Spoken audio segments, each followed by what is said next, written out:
Hey everybody, happy 2018 to everyone. This is my first video of 2018 and I hope you all had a wonderful Christmas and a happy new year. I am back today with my New Year's resolutions. I love the first part of January. I love that it's a fresh slate. I get the same feeling kind of when school starts back again. It's just kind of a way to put your best foot forward, to come up with good ideas. And please excuse the Dachshund again is underneath my wedding dress, so if you see it moving, that's where she's hanging out. I got a new planner for 2018, and the past couple of years I've done a school year planner where it runs from August to the following year, but this year I really wanted to do a January planner starting and going through the whole year. I am a bit of a planner snob, so it takes me a long time to decide what kind of a planner I want, and I do a lot of research on it. And this year I got the Inkwell Press flat bound horizontal planner, and I like horizontal planners. What I mean by that, if you don't know what it means, is instead of the days going vertically where you list out each day, it goes horizontally so you have more room to write. And I really like the colors that they have in here. It gives you plenty of room. But another part that's really big of the planners themselves is that they're very goal oriented. So they have a spot to list out all of your goals, not only for the year but also by quarter. And also at the start of each month they give you a spot of where you would specifically like to work on.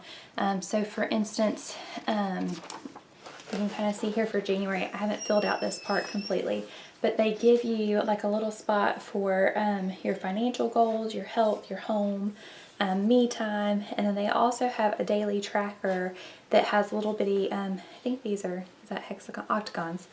No, hexagons.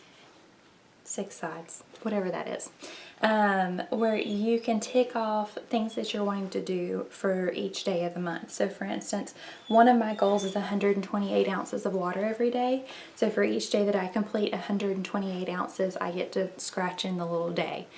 So it can be a little bit tedious if that's not you, but I really love being able to have a planner and being able to see what's going on for day to day. So this is Inkwell Press. You do have to order this particular kind. They do sell some in Office Depot, a couple of the different types. And so anyway, it's just something that you can get. They have all sorts of accessories. They have little stickers that match the color designs in the planner themselves. So I really like that. And I'll go ahead and just kind of go over some of the goals that I have for the year. I've been thinking about them for a while before Christmas and just some of the things that I wanted to include. Obviously one of them was the 128 ounces of water. I feel like that is, I have one of those giant tumblers that a friend of mine gave me when I was expecting, and it's 32 ounces, so you just have to fill it up 4 times and then you've hit it for the day. So I found that that was really doable and helpful earlier on in the year, and so I'd like to carry that on into next year. Another goal for me has been to include more vegetables in my diet. My husband doesn't eat a ton of vegetables, and so I think I've used that as a crutch when it comes to me cooking, and I haven't, I've just kind of slacked off on the number of vegetables that I'm eating. I was like, oh, it's kind of difficult to prepare for one, but I'm eating a lot more leftovers from home, and so I'm wanting to include more vegetables, and just whatever I don't eat I'll have for lunch the next day. So that's one of my goals for this year.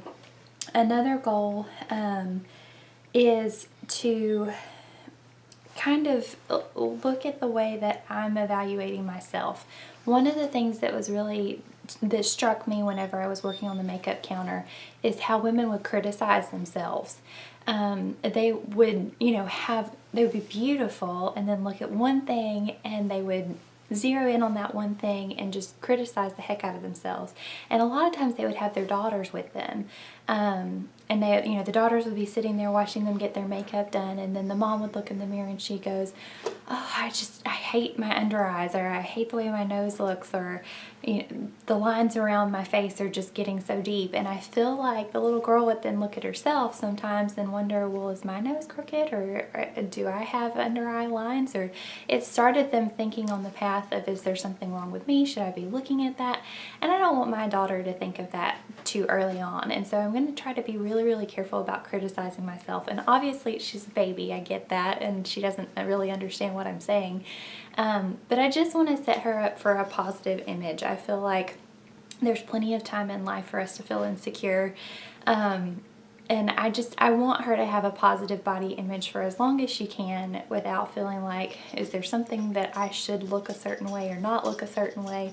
So that's one of my goals for this year, is not to criticize myself in that sense. We can always improve upon ourselves, and we can always work to look a certain way, but that's just something that I don't want to criticize myself out loud or in front of her, or to place a negative body image.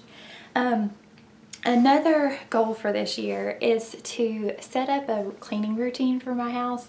I'm really bad about procrastinating and waiting until it's gotten out of hand and over the top of a mess before I actually just tackle and clean it. So one of my goals for this year is to set a task and try to just do each day. Try to have each day a little bit of a chunk so that it doesn't all build up. And I'm not exactly sure how that schedule is going to look just yet. I don't know if I'll do one day cleaning bathrooms and one day vacuuming and cleaning floors. I'm not really sure. I'm kind of open to suggestions. So if you have a cleaning routine that's worked really well for you, please let me know. I would love to be able to tackle this in sections rather than let it build up and it just become a total mess that takes hours and hours to fix. So that's one of my goals for this year. And then also a goal for me is kind of to maintain the friendships that I have, but also to encourage new ones. My husband and I are both trying out a new church, and I'm looking to find more friends that I have in the area. A lot of my friends are kind of dispersed all over the place, so we get to see each other when we do, but it's not always like an easy, oh, let's catch up for whatever. I have a couple of friends that I meet for lunch with, but some of my friends live, 30 minutes to an hour or 2 hours away, and it's just a little bit harder to get together with them. Friends that I've had since college or even before that. And so I'm hoping to encourage those relationships and get to see them and enjoy them when I can, and then to also establish some new friendships too. So these were my goals for this year. I hope that you've been able to look at this new year with a bright hope and be able to give yourself some resolutions that you might like to. And yeah, I hope you have a wonderful year. I look forward to seeing you soon. If you have any suggestions for any of the things that I mentioned, or if you have some resolutions, please let me know. I would love to hear them. I hope you have a wonderful year and a wonderful start to January. And I look forward to seeing you in my next video. Thanks. Bye.